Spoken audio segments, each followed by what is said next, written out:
Hi friends, നമസ്കാരം. നമ്മുടെ ഇഷ്ടവിശേഷങ്ങളായ പവിത്രത്തിന്റെ ഒരു അടിപൊളി വിശേഷമായിട്ടാണ് വന്നിരിക്കുന്നത്. അപ്പൊ എല്ലാവർക്കും നല്ലൊരു ദിവസം ആശംസിച്ചുകൊണ്ട് തന്നെ വിശേഷത്തിലേക്ക് പോകാം. അപ്പൊ തുടങ്ങുമ്പോൾ തന്നെ കാണുന്നത് നമ്മുടെ വേദനയാണ്. അപ്പൊ വേദ ഭയങ്കര സന്തോഷത്തില് നമ്മുടെ വിക്രത്തിന്റെ റൂമിൽ നിന്ന് ഇറങ്ങി വരികയാണ്. ഈ സമയത്താണ് നന്ദിനി അവിടെ ഇരുന്ന് വത്തൽമുളകൊക്കെ ഇങ്ങനെ നിരത്തിക്കൊണ്ടിരിക്കണം കേട്ടോ.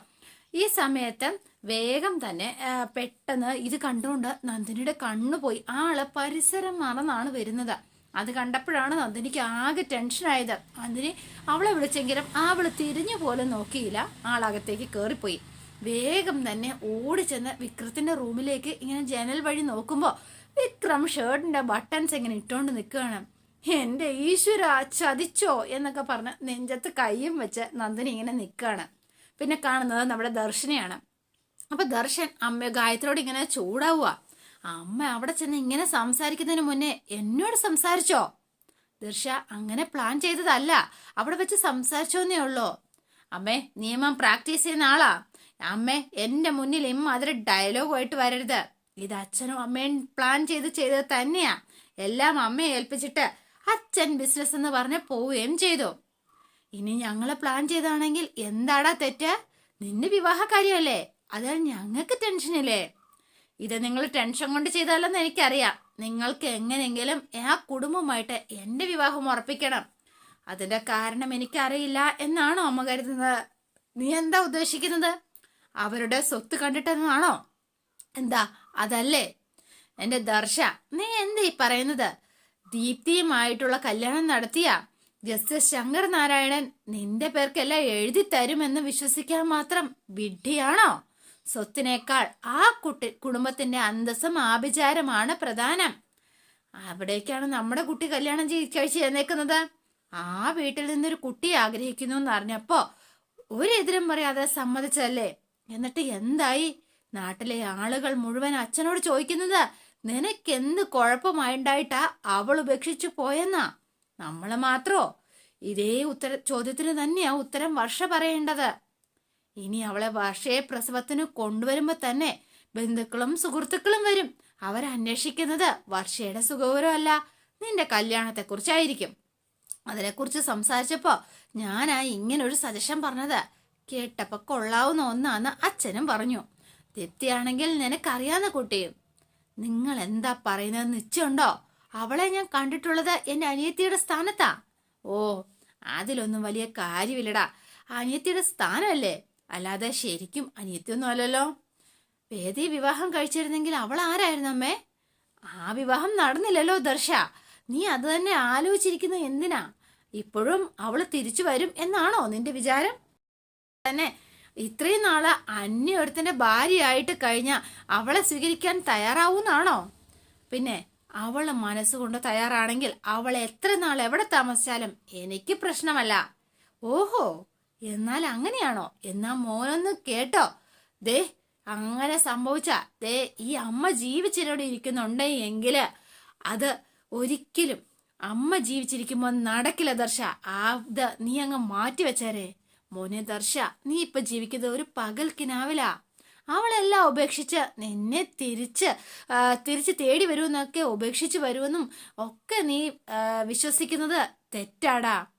നീ പറയുന്നത് ശരിയാ. ദീപ്തിയും നീയും തമ്മില് എന്താണെങ്കിലും പ്രായ വ്യത്യാസമുണ്ട്, ഉയരക്കുറവുണ്ട്. അതൊന്നും ജീവിതം തുടങ്ങുമ്പോ തടസ്സമാവില്ല. വഴിയിൽ ഉപേക്ഷിച്ച് പോയ ഒരുത്തിയുണ്ടല്ലോ, അവള് നിന്നെ ഉപേക്ഷിച്ച് പോയത് ഒരു കുറ്റവുമില്ലാത്ത നീ തന്നെയാണ് ശരി എന്ന് തെളിയിക്കണമെങ്കിൽ ആ ദീപ്തിയെ വിവാഹം കഴിച്ച് നീ ഈ കുടുംബത്തിലേക്ക് കൊണ്ടുവരണം. ആ വീട്ടിൽ നിന്ന് തന്നെ ഒരു വിവാഹം കഴിക്കണം. അതുകൊണ്ടാണ് ഞാൻ ഈ പറയുന്നത്. നീ ശരിക്കും ഒന്ന് ചിന്തിച്ചു നോക്ക് ദർശ എന്ന് പറഞ്ഞിട്ട് അകത്തേക്ക് ഗായത്രി കയറി പോവാണ്. പിന്നെ കാണുന്നത് നമ്മുടെ അയ്യപ്പനെയാണ് കേട്ടോ. അയ്യപ്പൻ ദേ വന്നിരിക്കുകയാണ്. എങ്ങോട്ടാന്ന് ചോദിച്ചിട്ടുണ്ടെങ്കിൽ നമ്മുടെ ശ്രീനിവാസ സാറിനെ കണ്ട് പരാതി പറയാൻ, വിക്രത്തിനെതിരെ പരാതി പറയാൻ. ഇന്നാള് നാലുകാലിലൊന്നും അല്ല വന്നിരിക്കണത്, ആള് ബോധത്തോടു കൂടി തന്നെയാട്ടോ വന്നിരിക്കണത്. അപ്പം ആളകത്തേക്ക് കയറി വന്നു. അപ്പം എന്താടോ അയ്യപ്പ എന്നിങ്ങനെ ചോദിച്ചു. എന്റെ പൊന്ന് സാറേ, ഒരു പരാതി പറയാൻ വന്നതാ എന്ന് പറഞ്ഞു. എന്താ അയ്യപ്പ തന്റെ പരാതി? പറ കേക്കട്ടെ. എന്റെ പൊന്ന് സാറേ, ഇവിടത്തെ സാറിന്റെ കൂടെയുള്ള ഒരുത്തനുണ്ടല്ലോ, അവനെ കൊണ്ട് ഒരു രക്ഷയില്ല സാറേ. ജീവിക്കാൻ പറ്റാത്ത അവസ്ഥയായി. എന്താ അയ്യപ്പ, ആരെക്കുറിച്ചാ? ഇവിടുത്തെ സാറിന്റെ വലം കൈയായിട്ട് നടക്കുന്നുണ്ടല്ലോ വിക്രമൻ. അവന് എന്തും ചെയ്യാം, സംരക്ഷിക്കാൻ ആളെന്നുള്ള ധൈര്യവാ. താൻ എന്തൊക്കെയാണോ ഈ പറയണത്? അതെ സാറേ, സാറിനറിയാലോ എന്റെ പെങ്കൊച്ച്, അവക്ക് വിക്രത്തിനെ എന്തുമാത്രം ഇഷ്ടമായിരുന്നു. അവളുടെ ഓട്ടോറിക്ഷയ്ക്ക് പോലും ഇട്ടിരിക്കുന്നത് ദാ അവന്റെ പേരാ, അവനോടുള്ള ഇഷ്ടം കൊണ്ട്. പക്ഷേ അവൻ എന്താ ചെയ്തത്? അവൻ മറ്റൊരുത്തിയെ കണ്ടപ്പോ വിവാഹം കഴിക്കുകയും ചെയ്തു. എന്നാല് അവളുടെ ജീവിതത്തില് പിന്നെ ഇടപെടാതിരിക്കണ്ടേ? പക്ഷെ അവൻ എന്താ ആഗ്രഹിക്കുന്നതെന്ന് അറിയോ സാറിന്? അവൻ ഇപ്പോഴും അവളെ ജീവിതത്തിലേക്ക് കൂട്ടാൻ കഴിയില്ല, പക്ഷേങ്കില് അവൾക്ക് ജീവിതം കൊടുക്കാനും പറ്റില്ല എന്ന് പറഞ്ഞു. അപ്പൊ എന്താണേലും ശ്രീനിവാസ സാർ ഇങ്ങനെ കേൾക്കാണ് കേട്ടോ. അവന്റെ പെണ്ണായിട്ട് തന്നെ അവള് ജീവിച്ചത്. സാറേ അവളെ എങ്ങനെയെങ്കിലും ഒന്ന് രക്ഷിക്കണം. സാറായിട്ട് അവരെ എന്താ പറയാ സ്റ്റേജിൽ കയറ്റി വിക്രത്തിനെയും ആ പെൺകുട്ടിയെയും മാലയിടിപ്പിക്കുകയും ചെയ്തു. ഇനിയെങ്കിലും വെറുതെ വിട്ടൂടെ? എന്താന്ന് വ്യക്തമായിട്ട് പറ. ഒരു ജീവിതകാലം മുഴുവൻ അവൻ എന്റെ മോളെ കൂടെ കൊണ്ടു നടക്കണമെന്ന്. എന്റെ പൊന്നു അയ്യപ്പ, താൻ മോളെ കുറിച്ചാണോ പറയണത്? ഇത് നന്നായിട്ട് തോന്നിവാസത്തെ കുറിച്ച് പറയാൻ വാക്കില്ല. വരുന്ന കല്യാണം മുടക്കുവാ. വന്ന ചെക്കനെ അവൻ തല്ലി ഓടിച്ചോ. നാട്ടുകാര് അവനെയും അവളെയും ചേർത്ത് ഓരോന്ന് പറയാൻ തുടങ്ങി. ഇനിയും കൂടുന്നതിന് മുൻപ് എനിക്ക് അവളെ ഒരാളുടെ കൂടെ ഇറക്കി വിടണം. തന്തയായി പോയില്ലേ സാറേ? ചില ചോദ്യങ്ങളുടെ മുന്നിലേ നാണം കെട്ട തല താഴ്ത്തുമ്പോ ഉള്ളു പെടഞ്ഞു പോവാ സാറേ. ഞാൻ അവനോടൊന്ന് സംസാരിക്കട്ടെ? അത് പോരെ സാറേ, ഇനി അവൻ എന്റെ വീട്ടിൽ കയറരുത്. അത് സാറ് നോക്കണം. അയ്യപ്പൻ പോ, നമുക്ക് തീരുമാനം ഉണ്ടാക്കാം. അത് മതി സാറേ, ഞാൻ വളരെ നന്ദി എന്നൊക്കെ പറഞ്ഞ് അയ്യപ്പൻ ചെറിയൊരു പണിയൊക്കെ കൊടുത്ത് ചിരിയൊക്കെ ചിരിച്ചുകൊണ്ട് നേരെ അങ്ങോട്ടേക്ക് ഇറങ്ങുക. വിക്രം ഈ ലോകത്ത് ആരെങ്കിലും പറയുന്നത് കേൾക്കുന്നുണ്ടെങ്കിൽ അത് ശ്രീനിവാസ സാർ ആയിരിക്കും എന്നറിയാം. അതനുസരിച്ചാണ് അയ്യപ്പന്റെ ഒരു നീക്കം. പിന്നെ കാണുന്ന വേദനയാണ് കേട്ടോ. അമ്മേ, എന്താ മോളെ, നീ എങ്ങോട്ടാ എന്ന് ചോദിച്ചോ. വിക്ഷോപ്പർ എവിടമേ, വരുമ്പോ കുറച്ച് പച്ചക്കറിയൊക്കെ വാങ്ങിയിട്ട് വരാം എന്ന് പറഞ്ഞു. അയ്യോ, അപ്പൊ നന്ദിനി അങ്ങോട്ടേക്ക് വന്നിട്ട് എവിടേക്ക് പോകാനുള്ള തയ്യാറെടുപ്പിലാണല്ലോ. വീട്ടിലേക്കാണോ ആവോ? എന്താ, ഒരു കമ്പനിക്ക് കൂടെ വരാനാണോ? അയ്യോ ഭഗവാനെ, ചത്താല് എന്നെ ആ ഗതികേട് ഉണ്ടാക്കല്ലേ. വരാനാണെങ്കിൽ എന്റെ ഗതികേടാണല്ലോ എന്നോർത്ത് ഞാൻ പ്രാർത്ഥിച്ചതേ ഉള്ളൂ. പച്ചക്കറിക്കാരി ഇങ്ങോട്ട് വരും മോളെ. ഇല്ലമ്മേ, അവളുടെ മോളുടെ കല്യാണ ഒരു 3 ദിവസം കഴിഞ്ഞേ വരുള്ളൂ. ഓ, വീട്ടിലുള്ളിലുള്ളിൽ ഇരിക്കാന്ന് പറഞ്ഞിട്ടെന്നാ? നാട്ടിൽ നടക്കുന്ന മുഴുവൻ കാര്യങ്ങളും അറിയുന്നുണ്ട്. കുറ്റം പറയാനും കുശുമ്പ് മാത്രം പറയാനും സംസാരിച്ചാ പോരാ, വിശേഷം സംസാരിക്കാനും ഒക്കെ വാ തുറക്കണം. അപ്പൊ കാര്യങ്ങൾ അറിയാം. മനസ്സിലായോ? അപ്പൊ അമ്മയും ശ്രീജയും ചിരിക്കുക. അപ്പൊ ഞാൻ കുശുമ്പ് പറയുന്നാണോ നീ പറഞ്ഞത്? ദേ അമ്മേ, ഇവള് പറഞ്ഞത് കേട്ടോ അമ്മേ?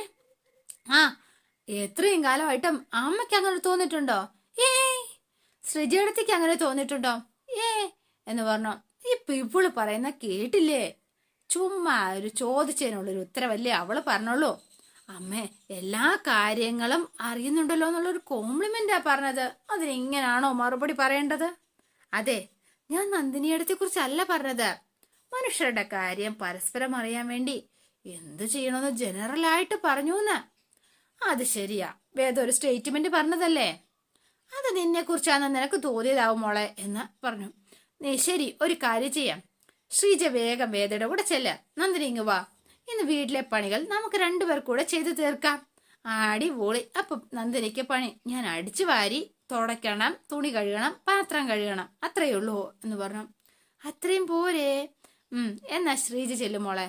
നന്ദിനി വാ, അത് വേഗം നോക്ക് എന്ന് പറഞ്ഞു. ഞാനേ ഈ ഡ്രസ്സ് ഒന്ന് മാറിയിട്ട് വരാം എന്ന് പറഞ്ഞ് അങ്ങോട്ടേക്ക് പോവാണ്. എൻ്റെ ഈശ്വര, വേണ്ടായിരുന്നു, ഒരു പണിയായിപ്പോയി എന്ന് പറഞ്ഞു. അപ്പൊ വേഗം വേദ, അതെ ആ ഡ്രസ്സ് കഴുകുന്ന കൂടത്തിലെ എൻ്റെ നല്ലൊരു ചുരിദാർ കണ്ടേ, അത് പതുക്കെ ഉരച്ച് കഴിയണേ, മുറുക്കി ഉരയ്ക്കല്ലേ കേട്ടോ എന്ന് പറഞ്ഞിട്ട് അങ്ങ് പോയി. എന്ത് കഷ്ടമാണെന്ന് നോക്കണേ എൻ്റെ ഈശ്വര, വയ്യ എനിക്ക്. കാണുന്നത് ശ്രീനിവാസ സാറിനെയാണ് കേട്ടോ. അപ്പൊ ശ്രീനിവാസ സാറിന്റെ അടുത്തേക്ക് വിക്രത്തിനെ വിളിച്ചു വരുത്തിയിരിക്കുകയാണ്. അപ്പൊ വിക്രത്തോട് കാര്യമൊക്കെ ചോദിച്ചു. എന്താ വിക്രം, നിനക്ക് എന്താ ഇതിനെക്കുറിച്ച് പറയാനുള്ളത്? എൻ്റെ പൊന്ന സാറേ, എന്താടാ കള്ളം പറയുന്നോന്ന് ചോദിച്ചാൽ ആ മോക്കം അടിച്ച് ഒരെണ്ണം കൊടുക്കാൻ പാടില്ലായിരുന്നു സാറിന്. ഇന്നലെ ഇതേ കാര്യം പറഞ്ഞ എൻ്റെ വീട്ടിൽ വന്ന് കുടിച്ച് 4 കാലേ വന്ന് ഇങ്ങനത്തെ വർത്തമാനമൊക്കെ പറഞ്ഞിട്ടാ പോയത് എന്ന് പറഞ്ഞു. അപ്പൊ വേഗം തന്നെ സാറ് പറയാണ്, ഇവിടെ വന്നപ്പോ എന്തായാലും കുടിച്ചിട്ടൊന്നുമില്ലായിരുന്നു, മാന്യമായിട്ട് അയാളെ സംസാരിച്ചത് എന്ന് പറഞ്ഞു. അത് മാത്രമല്ല, അയാളുടെ സംസാരം കേട്ടാല് അയാള് കള്ളത്തരവാ പറയുന്നൊന്നും തോന്നില്ല. ഒരച്ഛന്റെ ആത്മകഥം അങ്ങനെയാ പറഞ്ഞത്. പക്ഷെ നീ എന്താ ഉദ്ദേശിച്ചിരിക്കുന്നത്? അവളുടെ കാര്യത്തില് നീ എന്തിനാ അവളുടെ കാര്യത്തിൽ ഇടപെടുന്നത്? നമ്മൾ ലാസ്റ്റ് കണ്ട് സംസാരിച്ച് പിരിഞ്ഞപ്പോഴും ആ കാര്യത്തിൽ ഒരു തീരുമാനത്തിലെത്തണം, അവളെ പറഞ്ഞ് സമ്മതിപ്പിക്കാമെന്ന് നീ പറഞ്ഞിരുന്നതല്ലേ? അതെ സർ, ഞാൻ പറഞ്ഞിരുന്നാണ്. പിന്നെ നീ എന്തിനാടാ അവക്ക് വന്ന കല്യാണാലോചന മുടക്കിയത്? അതെ, അവക്ക് എന്താ പറയുക, കളിക്കൂട്ടുകാരിയായിട്ട് നടന്ന അവക്ക് കൊണ്ടുവന്ന അയാള് മദ്യപിച്ച് 4 കാലില് അയാൾ ആർക്ക് വേണ്ടിയിട്ട് മദ്യപിച്ച് അയാൾ മദ്യം വാങ്ങിക്കൊടുത്ത ആ പെണ്ണിനെ കൂട്ടിക്കൊടുക്കുന്ന അയാളാ. ഇഷ്ടമില്ലാത്ത വിവാഹത്തിന് വേണ്ടിയിട്ട് നിർബന്ധിക്കുന്നതാണോ? അത് അവള് സമ്മതിക്കാത്തത് നീ ഉള്ളത് കൊണ്ടല്ലേ? എന്താ ശരിയല്ലേ വിക്രം? നീ എന്താ അതൊന്നും ചെയ്യാത്തത് എന്ന് ചോദിക്കുകയാണ്. ഓവ്, എനിക്ക് അക്കാര്യത്തിൽ ഒരു സംശയമില്ല, ഞാൻ പറഞ്ഞ് സമ്മതിപ്പിച്ചോളാം. പക്ഷെ അവളെ കല്യാണം ആലോചിച്ചെന്ന് തല്ലിച്ചതച്ച് ഓടിക്കുകയാണോ ചെയ്യേണ്ടത്? അവൻ ആരായെന്ന് സാറിന് അറിയോ? ആരായാൽ എന്താ, അയാളുടെ മകളെ അയാൾ ആർക്ക് വേണേലും കെട്ടിച്ചു വിട്ടോട്ടെ. അത് നടക്കില്ല സാറേ എന്ന് പറഞ്ഞു. രാധ എന്റെ കൂടെ കളിച്ചു വളർന്ന ഫ്രണ്ടാ, എന്റെ കൂട്ടുകാരി. ഒരു കുപ്പി കള്ളിന് വേണ്ടി അവളെ ആ ബോബിന് ടീമിലെ കുണ്ടയ്ക്ക് കെട്ടിച്ചു കൊടുക്കാൻ നോക്കിയ അവളുടെ അച്ഛനാണെങ്കിലും ഞാൻ അത് എതിർക്കും സർ എന്ന് പറഞ്ഞു. അപ്പൊ കൂടെ നിന്നൊരാള്, ശരിയാ സാറേ, ആര് കെട്ടിച്ചു അല്ലെങ്കിൽ കള്ള് വാങ്ങിച്ചു കൊടുത്താലും മോളെ കെട്ടിച്ചു വിടാൻ തയ്യാറാ. അവളെ പെണ്ണ് കാണാൻ ചെന്നത് അഭിലാഷാണ്, അതുകൊണ്ട് തന്നെയാ ആ വീട്ടിൽ നിന്ന് അവളെ തല്ലി ഓടിച്ചത്. സമ്മതിച്ചു. അയാൾ അങ്ങനെ ചെയ്താലും അവളുടെ അമ്മ ഒരുത്തി അവിടെ ഇല്ലേ? നീ എന്തിനാ അവിടെ തലച്ച് വെക്കുന്നത്? രക്ഷിക്കാൻ പറഞ്ഞ് വിളിച്ചത് കൊണ്ടാ ഞാൻ പോയത്. അത് ഇനിയും ചെയ്യും സാറേ. അത്രയും ഉറപ്പോടെ പറഞ്ഞുകൊണ്ടാ ചോദിക്കുന്നത്. നിന്നോട് ഇപ്പോഴും നിന്റെ ഉള്ളില് അവളോട് എന്തെങ്കിലും താല്പര്യമുണ്ടോ? ചെറുപ്പം മുതലുള്ള കളിക്കൂട്ടുകാരി, സ്കൂളിൽ കൈ പിടിച്ചു കൊണ്ടുപോയത്. അവളെ ആ കൈ വിടാതെ ഇപ്പോഴും ജീവിതത്തിലേക്കാ വരാൻ നോക്കുന്നത്. വിക്രം, രക്ഷിക്കാൻ പറഞ്ഞ് നിന്നെ വിളിച്ചപ്പോ അവൾ അടിവരയിട്ടത് ഉറപ്പിച്ചത് എന്താന്ന് നിനക്കറിയോ? അവളെ കാക്കാൻ ഏത് കാലത്തും ആണൊരുത്തനായി നീ ഉണ്ടാവും എന്നുള്ളൊരു വിശ്വാസം. നമ്മുടെ പാർട്ടി പരിപാടികൾ വരുന്ന പെണ്ണുങ്ങളിൽ ഒരാളാണ് മാലതി. അവളാണെങ്കിൽ ഓട്ടോ ഓടിച്ച് ജീവിക്കുന്ന ഒരു മിടുക്കി. അവളെ പെണ്ണ് കാണാനായിട്ട് ഒരു 3rd റേറ്റ് കുണ്ട വന്നിരിക്കുമോ അവക്ക് വിളിക്കാൻ നിന്നെ കിട്ടിയുള്ളൂ അല്ലേ? എന്തിന്? ഒറ്റ ഫോൺ കോളില് പോലീസ് വരുമായിരുന്നല്ലോ, എന്തേ അവരത് ചെയ്തില്ല? ദേ വിക്രം, നിന്റെ മുന്നില് വലിയൊരു ഭാവിയുണ്ട്. ആ ഇമ്മാതിരെ കേസിൽ പോയി തലയിട്ട് നീ അതില്ലാതാക്കരുത്. ഉള്ളക്കറ മായ്ച്ചു കളയാനാ നീ ശ്രമിക്കേണ്ടത്, മനസ്സിലായോ? വീണ്ടും അടിപിടി കേസ് ഉണ്ടാക്കി എണ്ണം കൂട്ടാനല്ല, മനസ്സിലായോ നിനക്ക്? എന്തെങ്കിലും എടുത്തു ചാടി ചെയ്യുന്നതിന് മുൻപ് ഇനി നീ എന്നെ അറിയിക്കണം, കേട്ടല്ലോ? ശരി സാർ എന്ന് പറഞ്ഞ വിക്രം സമ്മതിച്ചു കേട്ടോ. പിന്നെ കാണുന്നത് നമ്മുടെ ശ്രീജേനെയും അതുപോലെ തന്നെ വേദേനെയാണ്. അപ്പൊ രണ്ടുപേരുടെ വേണ്ട മാർക്കറ്റിൽ വന്നിരിക്കുകയാണ്. അപ്പൊ ഇവർ രണ്ടുപേരുടെ പച്ചക്കറി മാർക്കറ്റിലേക്ക് എത്തിയിരിക്കുകയാണ് ശ്രീജയും വേദയും. അപ്പൊ ഇവർ രണ്ടുപേരും ഇങ്ങനെ എടുത്തോണ്ടിരിക്കുന്ന സമയത്ത് ശ്രീജ അപ്പുറത്തേക്ക് മാറി നിന്നാണ് എടുക്കുന്നത്. അവിടെ ചെന്ന് ഒരുത്തനിങ്ങനെ തോണ്ടുകയും മുട്ടും ഒക്കെ ചെയ്യുന്നു കേട്ടോ. അപ്പൊ എന്താ ഏട്ടത്തി എന്ന് ചോദിച്ചു വേദ. ഒന്നുമില്ല എന്ന് പറഞ്ഞു. അപ്പൊ ചോദിച്ചു, വാങ്ങിക്കഴിഞ്ഞില്ലല്ലോ, മതി മോളെ പോവാം എന്ന് പറഞ്ഞു. വരട്ടെ, ഏട്ടത്തി ഒരു കാര്യം ചെയ്യാം, ഏട്ടത്തി ഇത് ഇവിടെ നിന്നിട്ട് ഇവിടുന്ന് പച്ചക്കറി വാങ്ങിക്കുക, ഇവിടുന്ന് എടുക്ക എന്ന് പറഞ്ഞു. ഞാൻ അപ്പുറത്തെടുക്കാം. വേദ പതുക്കെ വേദ നിന്നിടത്ത് നിർത്തിയിട്ട് അപ്പുറത്തേക്ക് മാറി നിന്നു കേട്ടോ. അപ്പം ഇവൻ പിന്നെയും വേണ്ട ശ്രീജയുടെ അടുത്തേക്ക് വന്നു. എനിക്ക് 1-2 കൂടെ ഉണ്ട്, ഇതിന്ന് നല്ലത് നോക്കി എടുക്കേട്ടത്തി എന്ന് പറഞ്ഞിട്ട് അപ്പുറത്തേക്ക് മാറിയിരുന്നു. ഇവൻ വീണ്ടും വന്നു ശ്രീജയുടെ അടുത്ത് ചൊറിയാനായിട്ടിട്ടാ. ഇവൻ വന്ന് പിന്നെയും ശ്രീജയുടെ അടുത്ത് ഇങ്ങനെ നിന്ന് ഇങ്ങനെ മാന്തിക്കൊണ്ടിരിക്കുന്ന സമയത്ത് ആ വേദ അങ്ങോട്ടേക്ക് വന്നിട്ട് ഇവന്റെ പള്ളക്ക് കത്തി ഇങ്ങോട്ട് വെക്കാണ് കേട്ടോ. അവൻ ഞെട്ടി തരിച്ചു പോയി. എന്നിട്ട് ഇങ്ങനെ തിരിഞ്ഞു നിൽക്കുകയാണ്. അപ്പം ഇവന് മനസ്സിലായി പണി പാളി എന്ന്. അവനൊന്ന് തിരിഞ്ഞു നോക്കിയപ്പോ വേദ കൈ കത്തിയും പിടിച്ചിങ്ങനെ നിൽക്കുകയാണ്.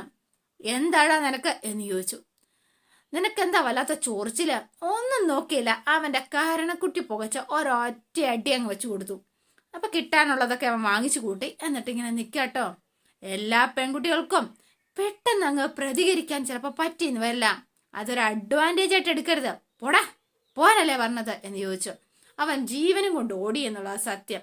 ശ്രീജയ്ക്ക് ഇതൊക്കെ ഇത്രയേ ഉള്ളൂ ഏട്ടത്തി, ഞാൻ പെട്ടെന്ന് അങ്ങ് പേടിച്ചു പോയി. പയ്യും കാലം വിറച്ചിട്ടാ പോവാന്ന് പറഞ്ഞത്. പെൺകുട്ടികളിങ്ങനെ പ്രതികരിക്കാൻ തുടങ്ങിയാലേ കുറെ ഞരമ്പന്മാരുടെ പ്രശ്നം മാറി കിട്ടും മോളെ എന്ന് പറഞ്ഞു കടയിലെ ആ അപ്പൂപ്പൻ. അപ്പൊ ഇത്രയും മതിയോ ചേട്ടാ, ഇതൊന്ന് കൂട്ടിയേ എന്ന് പറഞ്ഞു. അപ്പൊ കൂട്ടിയിട്ട് 140 എന്ന് പറഞ്ഞു. എന്റെ പൊന്നോ, ഇതിപ്പോ സ്വർണം വാങ്ങുന്ന വിലയായല്ലോ. എന്റെ സ്വർണം കൊണ്ട് സാമ്പാർ വെക്കാൻ പറ്റില്ലല്ലോ മക്കളെ. ചേട്ടനാറ് കൊള്ളാലോ, ഏട്ടത്തി ഞാൻ കൊടുത്തോളാം എന്ന് പറഞ്ഞ് വേഗം പൈസ ഇട്ട് കൊടുക്കാം കേട്ടോ. അതെ, അമ്മ പച്ചക്കറിക്ക് പൈസ തന്നിരുന്നു. ആര് വാങ്ങിയാൽ എന്താ, അച്ഛൻ കണക്ക് ചോദിച്ചാൽ എന്ത് പറയും? അതെ, വേദയാ പച്ചക്കറിക്ക് കാശ് കൊടുത്തെന്ന് പറഞ്ഞാ അച്ഛൻ സമ്മതിക്കുവോ? അപ്പൊ പറയണ്ട. അപ്പൊ കാശ് എന്ത് ചെയ്യും? ഏട്ടത്തി കൈ വെച്ചു. അയ്യോ അത് വേണ്ട എന്ന് പറഞ്ഞു. എന്നാ ഈ കാശ് കൊണ്ട് നമുക്ക് അടിച്ചു പൊളിക്കാം. വേണ്ട, അച്ഛൻ കഷ്ടപ്പെട്ടുണ്ടാക്കിയ കാശല്ലേ. ഏട്ടത്തി ശരിക്കും ഒരു പാവാട്ടോ. ഒരു കാര്യം ചെയ്യാം, ആ കാശ് കൊണ്ട് പച്ചക്കറി വാങ്ങിന്ന് വിചാരിച്ചോ, ഇതെന്റെ ചെലവ്, ഓക്കെ എന്ന് പറഞ്ഞോണ്ട് ഇവര് രണ്ടുപേരുടെ വീണ്ടും അങ്ങോട്ടേക്ക് പോവാണ് കേട്ടോ. പച്ചക്കറിയൊക്കെ വാങ്ങി രണ്ടുപേരും ഭയങ്കര സന്തോഷത്തിലാണ് പോണത്. ഇങ്ങനെ മുട്ടായി ചോക്ലേറ്റ് ഒക്കെ തിന്നിട്ട് ഞാൻ ഒരു കാര്യം ചോദിക്കട്ടെ? ചോദിക്ക്. ഇങ്ങനെ പ്രതികരിക്കാനുള്ള ധൈര്യം എവിടുന്ന കിട്ടിയത്? അതെ, ഞാനേ വീട്ടിൽ നിന്ന് ഒരു ബാഗിലാക്കി കൊണ്ടുവന്നിട്ടുണ്ട്. പുറത്തേക്ക് പോരുമ്പോ കുറേശ്ശെ എടുത്ത് കൈവയ്ക്കാം. കളിയാക്കാൻ ചോദിച്ചല്ല കേട്ടോ ഞാന്. ഈ ലോകം നമ്മൾ ഇഷ്ടപ്രകാരം കൂടി ജീവിക്കാൻ ഉള്ളതാണെന്ന് തോന്നിയാൽ മതി. എന്തിനുമുള്ള ധൈര്യം താനെ ഉണ്ടായിക്കോളും. വെക്രം കെട്ടിയ താലിയുടെ പേരില് വീട്ടിൽ വന്ന് താമസം തുടങ്ങാനും കാരണം ആ തോന്നല് തന്നെയാണോ? എന്താ സംശയം? തീർച്ചയായിട്ടും അങ്ങനെ തോന്നലുള്ള ഒരു പെൺകുട്ടി ഇങ്ങനെയൊന്ന് ജീവിക്കാൻ തയ്യാറാവോ? ഇങ്ങനെ ജീവിക്കണമെന്ന് നമ്മളല്ലേ തീരുമാനിക്കുന്നത്. ചിലർക്ക് എല്ലാ വിശ്വാസത്തെയും വലിച്ചെറിയാൻ തീരുമാനിക്കും. പക്ഷെ ചിലർക്ക് വിശ്വാസത്തെയും ആചാരത്തെയും കൂട്ടിപ്പിടിച്ച് ജീവിക്കാൻ തോന്നും. എനിക്ക് രണ്ടാമത്തെ കൂട്ടിലാണ് ഞാൻ. പക്ഷെ എനിക്ക് വിശ്വസിക്കാൻ തോന്നില്ല. ശ്രീജേടത്തിക്ക് പിന്നെ എന്താ? വേദയെ പിടിച്ചു നിർത്തുന്നതില് മറ്റെന്തോ ഒരു കാരണം കൂടിയുണ്ട്. എന്റെ പൊന്നോ, വിക്രം എങ്ങനെയാകാനുള്ളൊരു കാരണമില്ലേ? അതുപോലെ ഓരോരുത്തർക്കും പല കാരണങ്ങൾ ഉണ്ടായിക്കൂടെ എന്ന് ചോദിച്ചു. അപ്പോഴാണ് ദീപ്തി, അയ്യോ ദേ എന്റെ അനിയത്തി അവള് ദീപ്തി എന്ന് പറഞ്ഞു. അപ്പൊ ആദ്യം ഒന്ന് ചിരിച്ചെങ്കിലും ഇവള് മിണ്ടാതെ അങ്ങ് പോവാണ് കേട്ടോ. ദീപ്തി മോളെ നീ ഒന്ന് നിക്ക് എന്ന് പറഞ്ഞ് പിടിച്ചു നിർത്തി. എന്താ? എന്നെ ഒന്ന് വിട്ടേക്ക്, എനിക്ക് ആരോട് സംസാരിക്കണ്ട. ദീപ്തി ചേച്ചിയോടാണോ നീ ഇങ്ങനെ? എനിക്കിപ്പോ വിളിക്കാൻ പോലും തോന്നുന്നില്ല. ദീപ്തി ചേച്ചി ശരിക്കും ഒരു സ്വാർത്ഥയാ, സ്വന്തം കാര്യം മാത്രം നോക്കുന്ന സെൽഫിഷ് എന്ന് പറഞ്ഞു. ഇതെന്താ ഇവള് ഇങ്ങനെ പറയണതെന്ന് വേദയ്ക്ക് മനസ്സിലായില്ല. ഏതോ ഒരുത്തൻ കെട്ടിയ താലിയുടെ പേരും പറഞ്ഞ വീട്ടിൽ നിന്ന് ഇറങ്ങിപ്പോയപ്പോ ബാക്കിയുള്ളവരെ എങ്ങനെ ബാധിക്കുന്നതെന്ന് ഓർത്തോ? എന്താ മോളെ, എന്താ ഉണ്ടായത്? എന്തു പറ്റി? വേറെ ഒന്നും പറ്റിയിട്ടില്ല. ചേച്ചിക്ക് വേണ്ടി ബലിയാടാവാൻ എന്നെയാ തെരഞ്ഞെടുത്തത്. എനിക്ക് മനസ്സിലായില്ല. അതെ, അന്നത്തെ വിവാഹം നടക്കാതിലും ദർശൻ ചേട്ടനും കുടുംബവും നാണം കെട്ടുപോലും. അതുകൊണ്ട് ആ നാണക്കേട് തീർക്കാൻ എന്നെ വിവാഹം കഴിച്ചു കൊടുക്കണമെന്ന് പറഞ്ഞു. ദീപ്തി, ആ തൃപ്തിയായല്ലോ നിങ്ങൾക്ക്? ഈശ്വരന്മാരാണല്ലോ ചേച്ചിയുടെ വിവാഹം തീരുമാനിച്ചത്.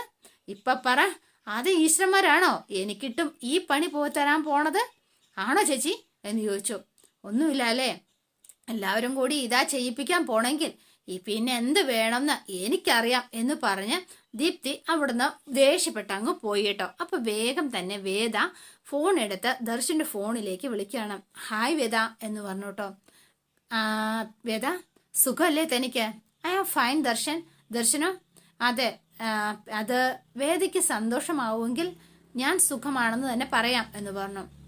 ദർശൻ, ഞാനിപ്പോ ദീപ്തിയെ കണ്ടിരുന്നു. എന്തൊക്കെയാ സംഭവിക്കുന്നത് എന്ന് ചോദിച്ചോ. ദർശനും കൂടി അറിഞ്ഞിട്ടാണോ ഇത്? സോറി വേദ, അച്ഛനും അമ്മയും കൂടി അങ്ങനെ ഒരു പ്രപ്പോസൽ മുന്നോട്ട് വെക്കുമെന്ന് ഞാൻ ഒരിക്കലും അറിഞ്ഞിരുന്നില്ല എന്ന് പറഞ്ഞു.